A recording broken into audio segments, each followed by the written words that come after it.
Good morning, students. Myself, Mayank Tiwari, your physics teacher from Gardenia Public School. Hello बच्चों, very good morning to all of you. शुरू करने जा रहे हैं आज इलेक्ट्रिसिटी का पार्ट 2। चलिए देखते हैं, जहां से हमने इलेक्ट्रिसिटी का पार्ट 1 खत्म किया था वहीं से इलेक्ट्रिसिटी का पार्ट 2 शुरू करते हैं। क्या था?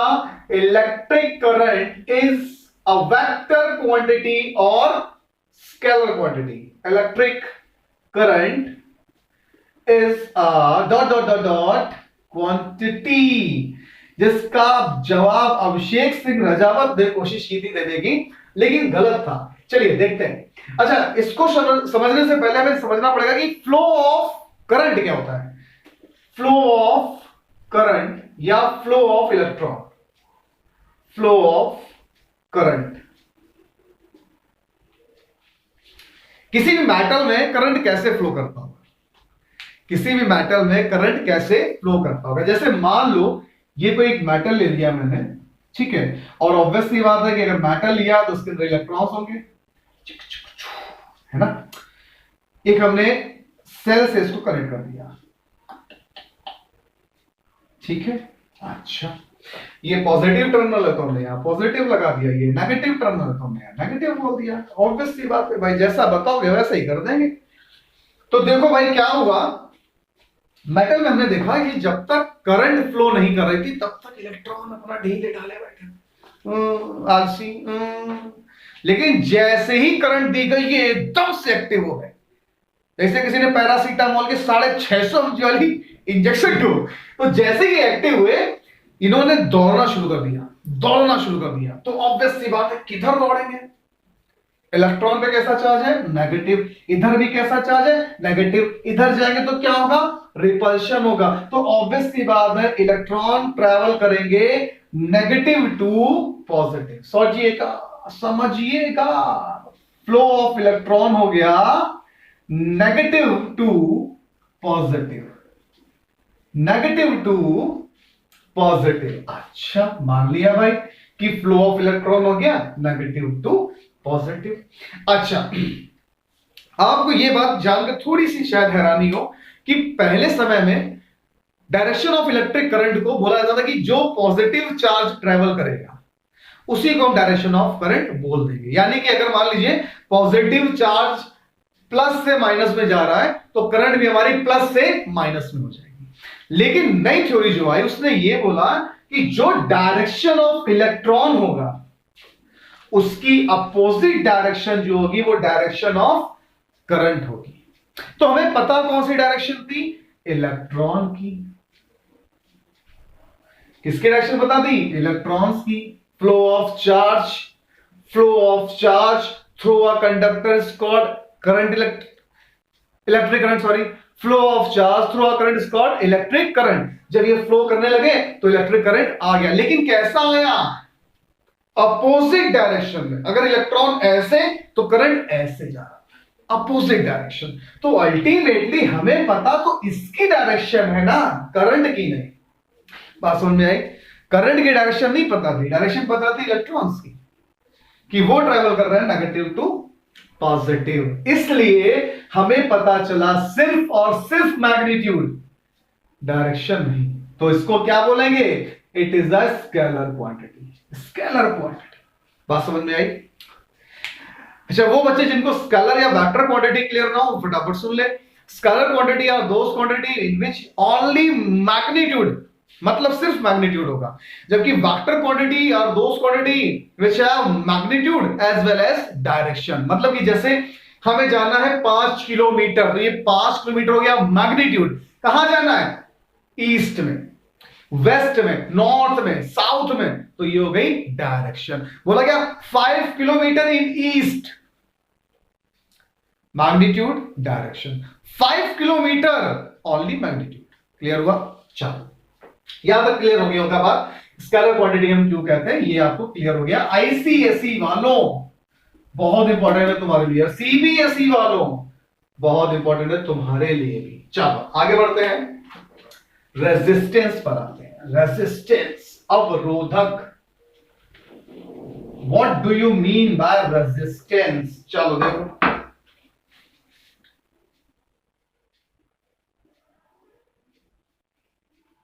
रेजिस्टेंस क्या होता है? रेजिस्टेंस आया रेजिस्ट से, रेजिस्ट मतलब किसी का अपोजिंग करना, अवरोध करना, विरोध करना, रोकना, रुकावट पैदा करना। अब जैसे कि हम वो रोड पर जाते हैं, ठीक है, तो क्या होता है, अब एफजेड ले ली, भाई ने बोले एफजेड ले ली, बैठा मारा, चलेगा। रास्ते में क्या आया? Road breaker. वो क्या काम कर रहा है? एज अ रेजिस्टेंस काम कर रहा है। किसके लिए? बाइक के लिए। तो ये जो रेजिस्टेंस होता है, ये हमारा करंट जो होता है, जो इलेक्ट्रिक करंट होता है, इलेक्ट्रिक करंट होता है, उसे अपोज करता है। किसे अपोज करता है? इलेक्ट्रिक करंट को अपोज करता है। ठीक है, अब ये रेजिस्टेंस डेवलप कैसे हुआ? ये रेजिस्टेंस डेवलप कैसे हुआ इसे समझते हैं। ठीक है भाई,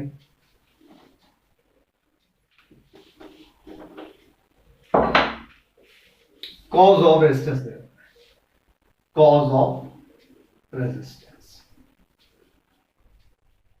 अच्छा, मेटल का एग्जांपल ले लेते हैं, चलो वही बात।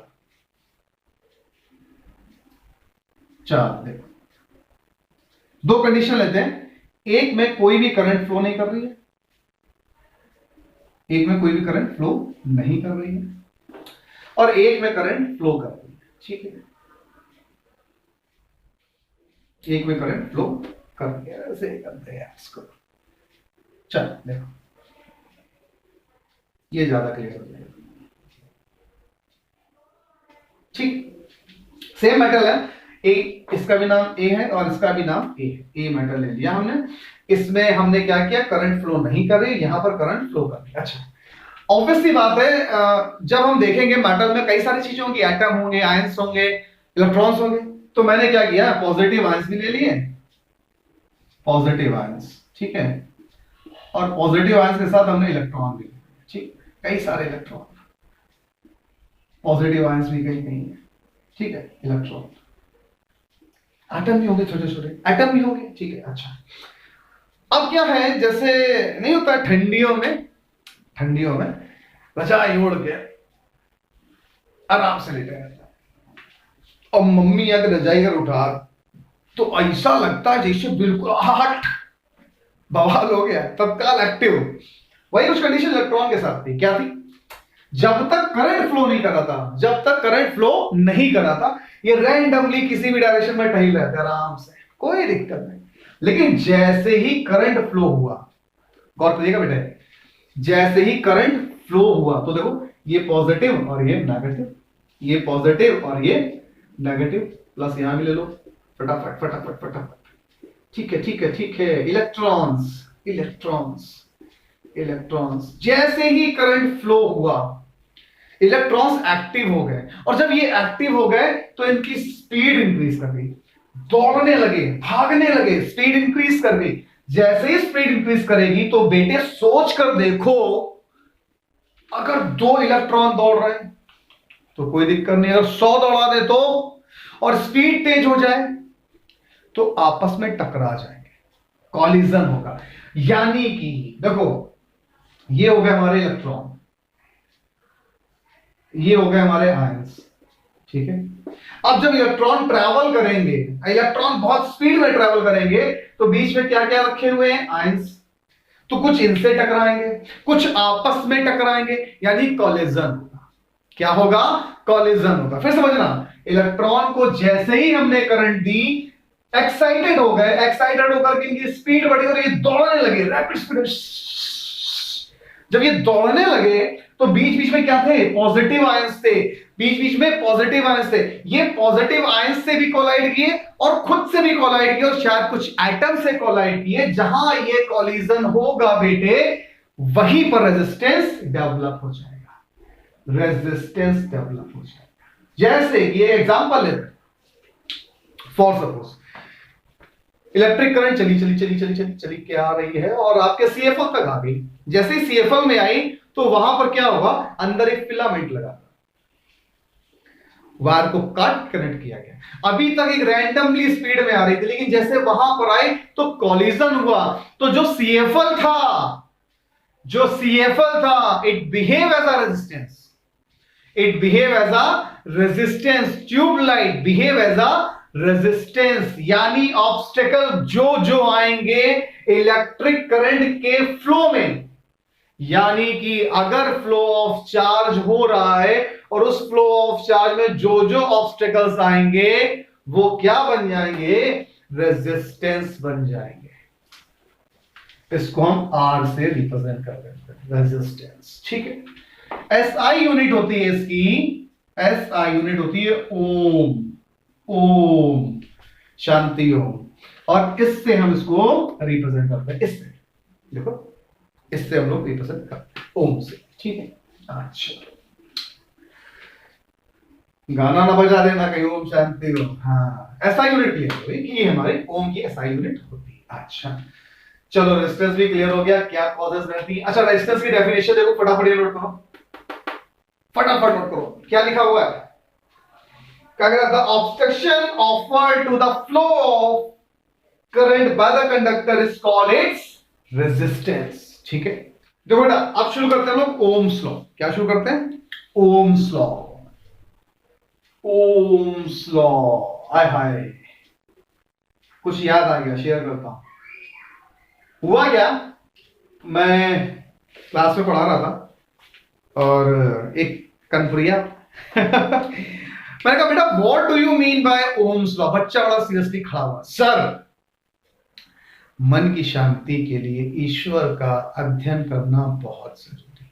आंख बंद करके जब हम ओम का उच्चारण करते हैं तो हमारे आंतरिक और मानसिक दशा का विकास होता है। मैंने कहा प्रभु धन्य हो, चरण लाओ फिजिक्स पढ़ा रहे भाई, what do you mean by Ohm's law. देखिए क्या कहता है ओम्स लॉ, ये कहता है कि कुछ इसकी डेफिनेशन में एक एक वर्ड पे गौर करना। कहता है कि at a constant temperature, at a constant temperature, the potential difference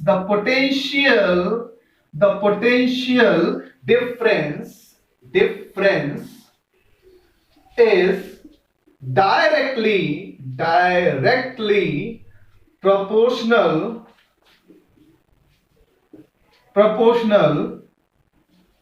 to the electric current। अच्छा, इसके बाद जो लिख रहा हूं वो बिल्कुल गांठ बांध लेना। ठीक है, क्या ये जो डेफिनेशन आप देख रहे हैं और ये रिलेटेड टर्म जो आप देख रहे हैं Ohm's law, which is very most important, किस किस के लिए, सीबीएसई के लिए, आईसीएसई के लिए, इनफैक्ट यूपी बोर्ड के लिए भी।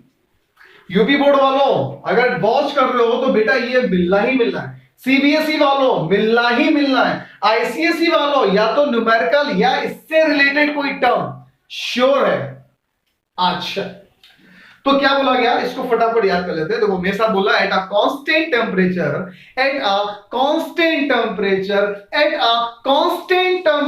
The potential difference is directly proportional to electric current. At a constant temperature, the potential difference is directly proportional to the electric current. याद हो गई? चलो, अच्छा, इस डेफिनेशन के अकॉर्डिंग क्या आया कि V is directly proportional to I, यानी कि अगर हमारा पोटेंशियल डिफरेंस बढ़ेगा तो इलेक्ट्रिक करंट भी हमारा बढ़ेगा, V बढ़ेगा तो I भी बढ़ेगा। तो क्या हम इसको ऐसे भी लिख सकते हैं? सर बिल्कुल लिख सकते हैं, लेकिन इस कंडीशन में और इस कंडीशन में एक फर्क है जो बहुत कम लोग बताते हैं, छोटा सा फर्क है। क्या, अगर हम यहां से प्रोपोर्शनल हटाते हैं, तो कांस्टेंट आता है रेजिस्टेंस विच इज आर। अगर हम यहां से प्रोपोर्शनल हटाते हैं तो कांस्टेंट आता है कंडक्टेंस। अब what do you mean by conductance, तो फटाफट देख लो कंडक्टेंस क्या होता है।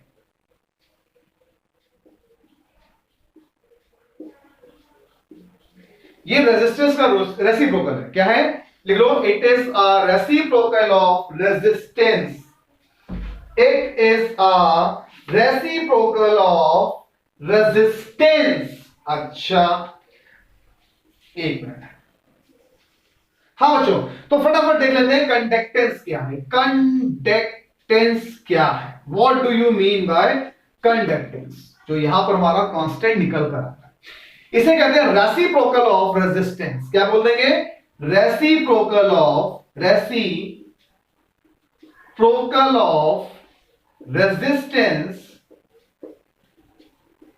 Is called conductance. यानी कि 1/R इज इक्वल टू सी हो गया हमारा कंडक्टेंस, R हो गया हमारा रेजिस्टेंस। इसकी SI यूनिट लिख लो। SI यूनिट होती है ओम इनवर्स। क्या होती है? Ohm inverse. और इसको हम बुलाते हैं मो, MHO, मो। ये लो मो, मोमोज नहीं, मो। ठीक है, अच्छा कंडक्टेंस क्लियर हुआ, इसको ये से हटा देते हैं। वापस आते हैं अपने टॉपिक पर फटाफट। हाँ, अब यहां पर हटाया तो रेजिस्टेंस कांस्टेंट था, यहां पर हटाया तो कंडक्टेंस कांस्टेंट रहेगा। कंडक्टेंस का फॉर्मूला आपको भी बताया हमने, 1/R क्रॉस मल्टीप्लाई करो तो घूम फिर के फॉर्मूला आया V = I। ठीक है, बहुत लोगों को एक सलाह, सजेशन, कुछ भी समझ लो, जब कभी कोई एग्जामिनर आता है, जैसे मैं भी जाता हूं, तो मैं भी ये पूछता हूं कि what do you mean by Ohm's law, तो इंसान डायरेक्टली बोलता है सर V = IR। ये देखो लिख के आया, V = IR। V = IR is the formula of Ohm's law, is the formula of Ohm's law, not Ohm's law. Ohm's law ये कहता है कांस्टेंट टेम्परेचर। यहां पर एक पॉइंट और देखना, इस सेंटेंस का क्या मतलब है? कांस्टेंट टेम्परेचर का क्या मतलब निकलता है? सर ये क्यों बोला जा रहा है? देखो ये नहीं समझ में आ रहा। ये तो बस समझ में आ गई कि the potential difference is directly proportional to electric current, लिखा हुआ है। हाँ लिखा हुआ है, लेकिन सर इसका क्या मतलब है कि एट अ कांस्टेंट टेम्परेचर? समझते हैं, बहुत अच्छे समझते हैं। पहले बताओ ओम्स लॉ क्लियर हुआ? हो गया, इस पॉइंट को दिमाग में रखना, आगे डिस्कस करेंगे। अच्छा, ओम्स लॉ जैसे ही क्लियर हुआ तो ओम्स लॉ के बाद हम आते हैं इसके ग्राफ में, और उससे पहले इसकी SI यूनिट्स। अच्छा ये भी देखो फटाफट, where V, I and R। अच्छा, अगर यहां मैं बोलूं कि V = IR, तो I = क्या हो जाएगा? V/R। अच्छा भाई, R = क्या हो जाएगा? V/I। बहुत सारे बच्चे ऐसे हैं जो यही कंफ्यूज हो जाते हैं। तो बेटा थोड़ा सा माइंड यूज करो, अलग अलग फॉर्मूला याद करने से बेहतर है कि V = IR, जैसी फिजिकल क्वांटिटी निकालनी हो वैसे अपने फॉर्मूले को एडजस्ट कर लो। चलो, V क्या है यहाँ पे? पोटेंशियल डिफरेंस, जिसकी SI यूनिट क्या होती है बेटे? वोल्ट होती है। ठीक है, I क्या है हमारा? Electric current. SI यूनिट क्या होती है? एम्पियर होती है। R क्या है हमारा? रेजिस्टेंस है। क्या है? रेजिस्टेंस है, और वो भी कैसा है? कांस्टेंट है। कांस्टेंट का मतलब ये होता है कि जिसकी वैल्यू चेंज नहीं होगी, और ये कांस्टेंट रहा तो रहा क्यों, और मैं क्यों मानूं वो मैं भी आपको आगे बताऊंगा। रेजिस्टेंस की SI यूनिट क्या होती है बेटे? ओम होती है। अच्छा, जब ये सब कर लिया गया, पूरा सब बयाना निकाल दिया गया, तो थोड़ा सा हम लोग बढ़े एक्सपेरिमेंट की तरफ।